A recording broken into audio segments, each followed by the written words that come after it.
Ebbaluwa eri Abaebbulaniya essuula esooka. Katonda edda bwe yayogereranga mu bitundu ebingi ne mu ngeri ennyingi eri bajjajjaffe mu bannabbi. Mu nnaku zino ez'oluvannyuma yayogerera naffe mu Mwana gwe yassaawo okuba omusika wa byonna era gwe yatonza ebintu byonna. Oyo bw'ali okumasamasa kw'ekitiibwa kye n'ekifaananyi kye ddala bw'ali, era bw'asitula ebintu byonna n'ekigambo eky'obuyinza bwe, bwe yamala okukola ekyokunaaza ebibi n'atuula ku mukono ogwa ddyo ogw'obukulu waggulu, ng'asinga obulungi bamalayika bw'ati nga bwe yasikira erinnya eriba Kirabo.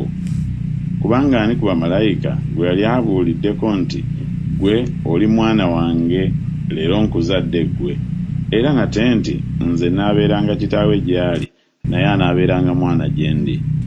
Era nate bw'aleeta omubereberye mu nsi ayogera nti, "Era bamalayika ba Katonda bonna bamusinzenga."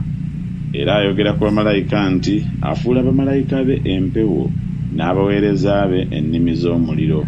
Naye ku Mwana ayogera nti, "Entebe yo, Ayi Katonda, ya lubeerera emirembe n'emirembe, n'omuggo ogw'obugolokofu gwe muggo ogw'obwakabaka bwo.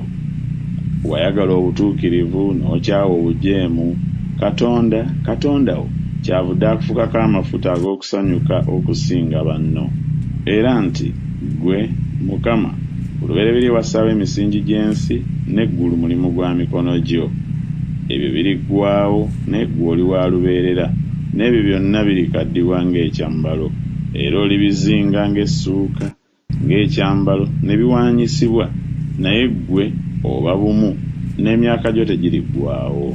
Naye ku malayika ki gwe yali ayogeddeko nti, "Tuula ku mukono gwange ogwa ddyo okutuusa lwe ndifuula abalabe bo entebe y'ebigere byo"? Bonna si gye myoyo egiweereza nga gitumibwa okuweereza olw'abo abagenda okusikira obulokozi?